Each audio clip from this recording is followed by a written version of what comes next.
Hey everyone, welcome to episode 5 about Laura.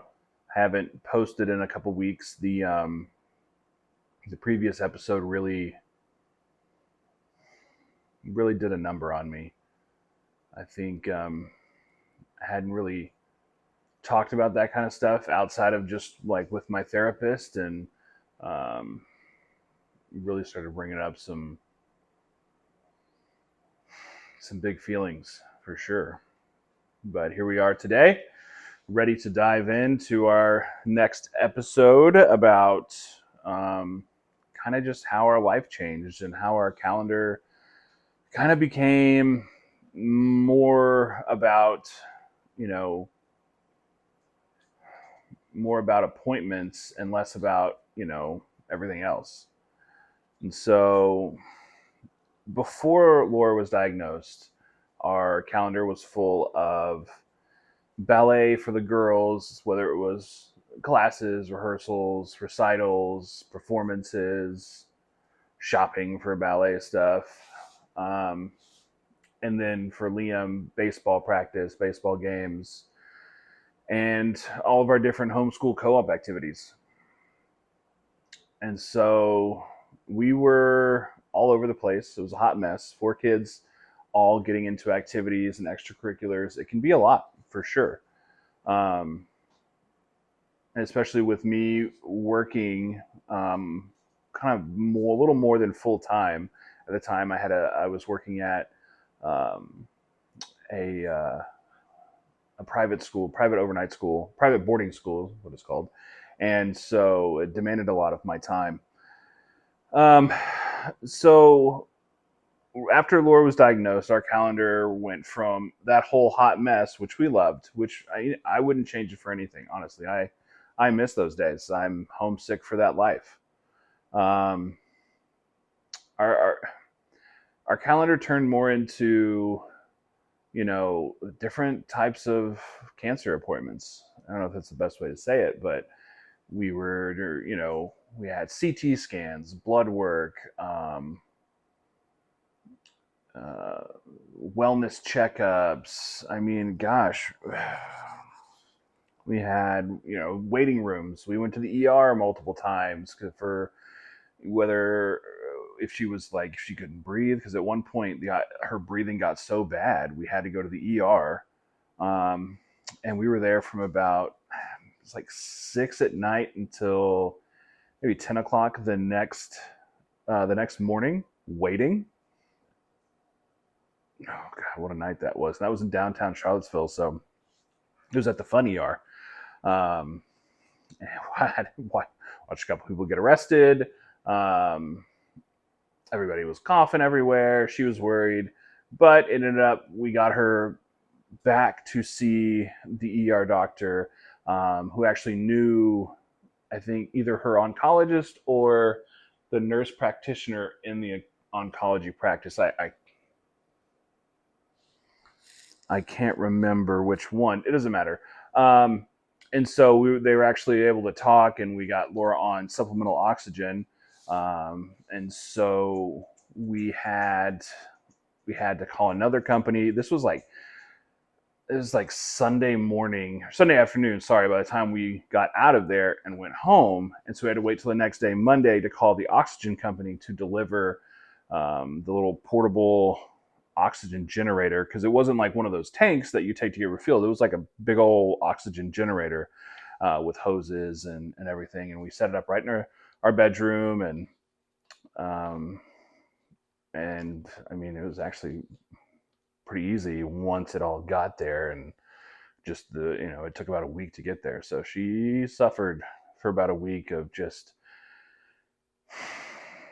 not really being able to breathe. And so she spent most of that time like in bed. I had taken a leave of absence from work right after the diagnosis. I went on FMLA for I think maybe 2 months, um, before she was like, "Go back to work. You're annoying me." But once we got on the oxygen, that helped. But I mean, we were still like we were going to infusions. She first got diagnosed. We started off with um, with infusions. She had to get a port installed, and um, and so those infusions were once a week, and then the bone shots, and then the CT scans, the blood work. I mean, we were.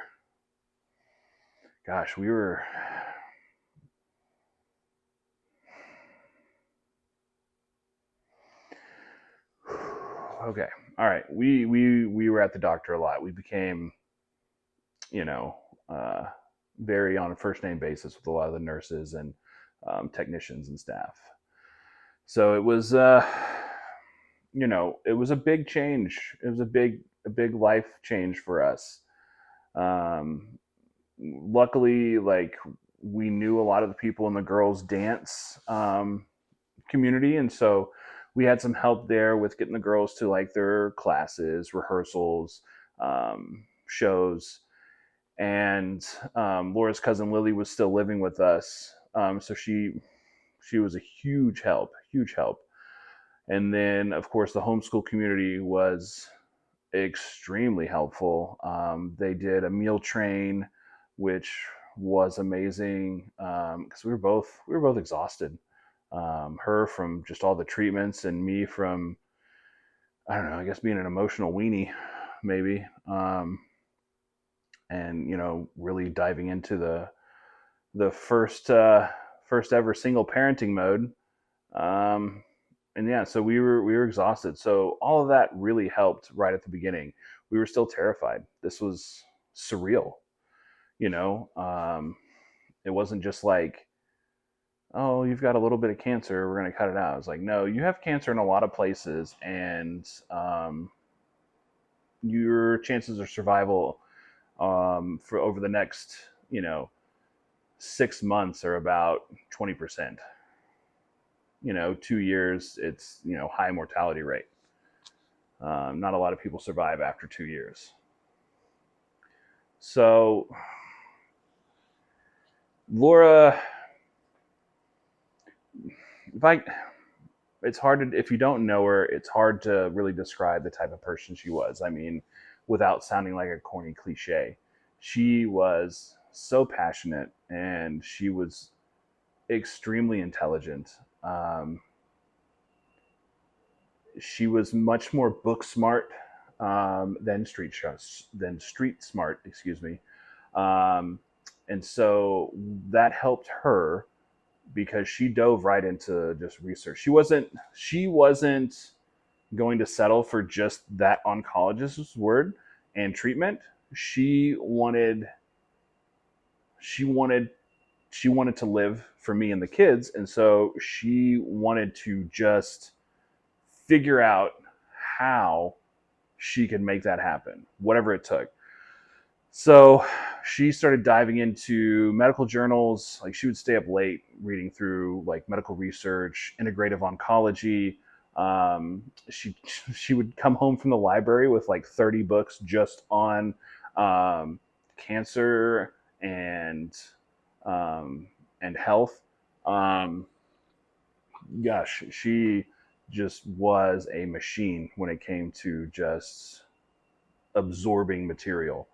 Um, so she also would reach out to other integrative oncology practices in the UK, in Germany, all over the US, and kind of get advice and different protocols that they were doing. So I think at one point she was taking about 30 different pills and supplements a day, um, including like ivermectin, like huge, um, like I don't know what I'm trying to say, but like she had like melatonin, but it was the powdered form, and she'd have these huge scoops and just dry swallow like a big old scoop of melatonin. Um, I don't know what all the drugs did because she would try to explain it to me, but my brain doesn't really work the same way as hers. So I'd just nod and say, yes, whatever you need to do, I will support you and I will try to understand. Um, she started going to hydrotherapy, where they have, I guess, the same thing as the oxygen machine, but instead it pumps hydrogen into the tube and shoots that up your nose. Nasal cannula, that's what it's called. Look at that. I'm like a doctor, basically. Um, and so that somehow is supposed to help cleanse something in her lungs, or I don't know. I honestly don't know. But we ended up buying a hydrogen generator, and I still have it. It was about $7,000, and she claimed it helped when it helped her be able to take deeper breaths. I don't know the hell I'm going to do with it. It's just sitting in my bathroom. Um, she ended up going to cryotherapy. She did infrared therapy. So we bought an infrared sauna. That was like $5,000. I mean, we emptied our savings to save her, which I would do in a heartbeat again. I would do it in a heartbeat again. I mean, um, whatever. I sold a bunch of my firearms to pay for a lot of the stuff, um, whatever I could sell, just to keep her not just alive but well and healthy for the children. She was doing this um, high high concentrate vitamin C and mistletoe infusion. So once a week she'd go to Richmond, and she had this big like saline bag, but it was full of like high concentration vitamin C and mistletoe, and it was supposed to like fight the cancer as well. And she'd do that. Um, let's see, she did sensory deprivation. Um, gosh, she did. I think what else? There's acupuncture. That's right. Sorry, she did acupuncture. I don't know why my brain just shut down. Um, and I mean, some of the stuff in in my mind at the time got a little hokey, but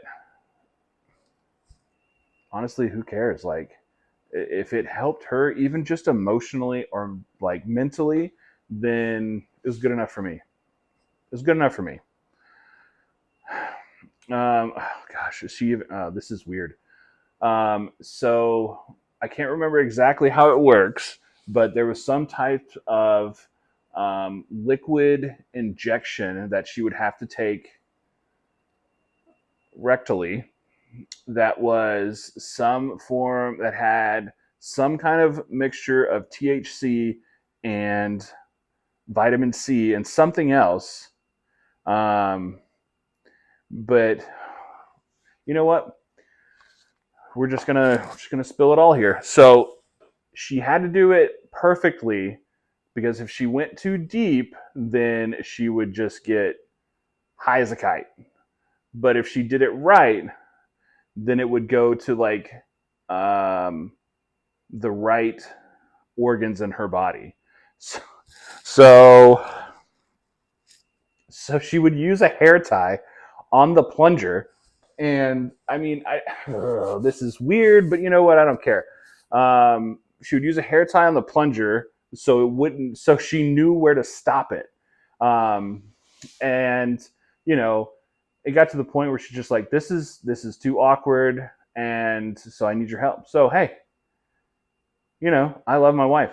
I'm gonna do whatever she needs. So it just became. My cat is meowing at me. It just became a morning and nightly routine to just give her THC and vitamin C suppositories. And I think she was really self-conscious about it at first. But I mean, it got to the point where it was like, Laura, like, I want you to live. I don't care. I don't care. This isn't awkward. I love you, and you're my person. And so I think that really helped. Um,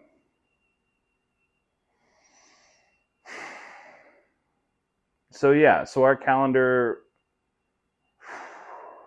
Her calendar was crazy. There wasn't a lot of downtime. And the downtime that we did have, we used for her to rest. She was just tired a lot. The chemo, when we were doing the chemo infusions, it took a lot out of her. Um, and so the other thing, like, she's Laura's always been a worrier. She's always worried about everything. She's always been worried about me and always worried about the kids and worried about sometimes what other people think of her. She's a very compassionate, empathetic person. One thing she always worried about was money because we had 4 kids. We were poor. I mean, not poor, but we were always on a budget. We were constantly on a budget. I say we're poor, and right behind me is a workout machine or workout rack. Um, but we had a single income, and so we had to be smart about money. Now, when she got off of the initial infusions and they switched over to an oral chemo, which had just so she originally was supposed to have 18 weeks of the infusion, and then in January, the on the oncologist told us that a new oral chemo had just been approved by the FDA, and did she want to go on it? It's supposed to be, I don't think he said miracle drug. He just said a really good, much better than what she was doing because the infusion was causing like her hair to fall out and it was the chemo was really hard on her body. So this was going to be easier on her body and have better effects on shrinking the cancerous cells in the infected areas. So we're like, yeah, let's do that. So after 12 weeks of infusion, we switched over to the oral chemo, and it was easy on her body. It was called ribociclib. I can't remember if that's the brand name or if that's the type of medicine, Kisqali, maybe one of those two. I don't know. She would have known. Um, and so that was a big change. After about 4 weeks on that, she was able to like walk down the street again. She like taking the dogs and the kids for walks, and she wasn't where she used to be. Her endurance wasn't there, and she was much slower.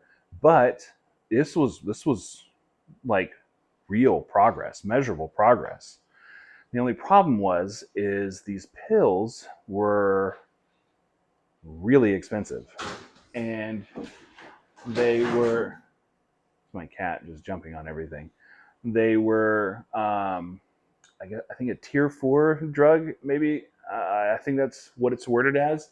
And so my insurance didn't fully cover all that. And so the insurance ended up paying, it was like 95% of it, but it was $36,000 a month for these pills. And so, 95% is great, but it's not everything. So, I mean, it, it really, really kicked us in the short pants, for a lack of a better phrase. A friend of ours and Laura's sister Molly started a GoFundMe for us, which, gosh, that helped. That helped so much. Um, that was that was incredible because we were maxed out on all of our credit cards. Our savings was gone, and I had sold so many things, and so it really came in at a clutch moment when we were like, what are we going to do? We can't not take these pills. We have to take these pills. And that really helped me, my heart, with everything, because I was feeling like I was doing a lot of it on my own, like the parenting, taking care of Laura emotionally, physically, because at one point she couldn't dress herself and she couldn't bathe herself. So I was carrying her into the bathtub, bathing her, shaving her legs because God forbid she had hairy legs. I I don't care. I didn't care if she had hairy legs, but she was like, no, I'd rather feel smooth legs. And I said, okay, then we'll shave your legs. But dressing her, everything. And it was overwhelming. It was exhausting. It was it was a lot. Still do it again. I'm in a heartbeat. But I was tired. I my patience was a lot shorter. Um, I yelled at the kids a lot more and asked probably too much of them, especially the older two.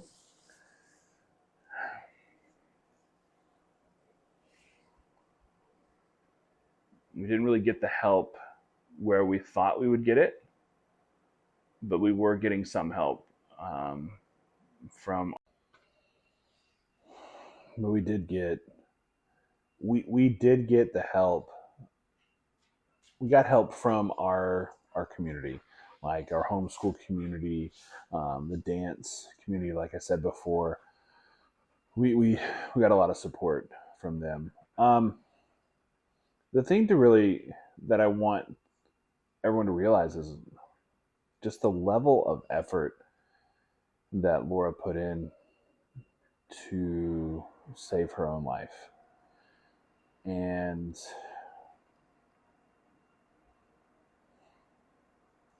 I don't want to say that effort was in vain because, she's gone. Because I think if she didn't put that effort in, I don't think she would have lived as long as she did. She was really sick. She was really, really sick.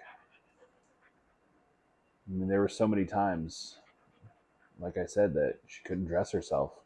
She couldn't take care of herself. I mean, towards the end, when her liver really started failing, she couldn't keep food down. She would throw up anything she tried to eat. And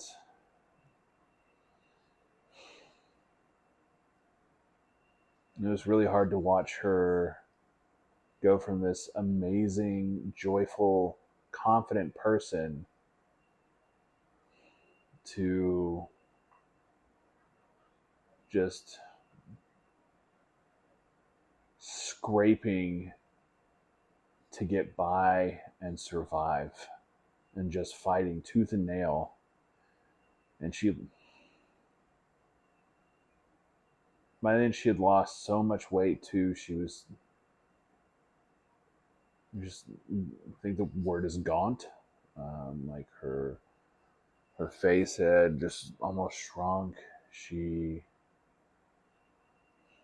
I think from October of 24 to when she passed in March, she had lost about 40 pounds. I think she weighed less than she did in college.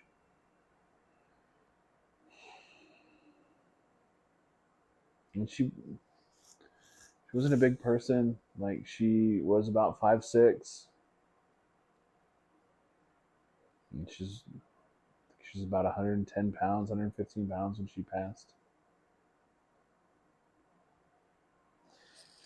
But we'll touch on all that part of the journey in episode 6, I think, or however many episodes I'm going to do here. I'm not sure. It's been helpful being able to word vomit all over YouTube and maybe cathartic in a way. A lot of the times it still doesn't feel like she's gone. It feels like maybe she's visiting her family in Maryland, or maybe she's just at a doctor's appointment or at the library and she'll be back soon. Or she went out to get coffee, or she's taking the kids on a picnic or something. Something. I don't know.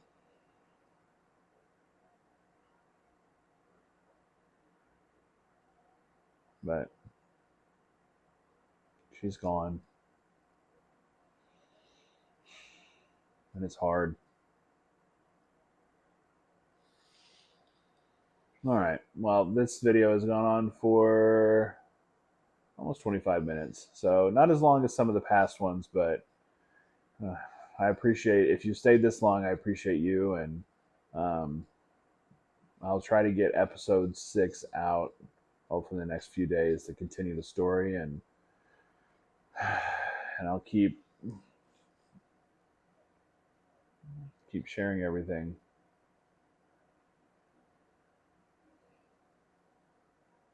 Thank you all so much for your support, your kindness. It means the world to me. It really does. Thank you.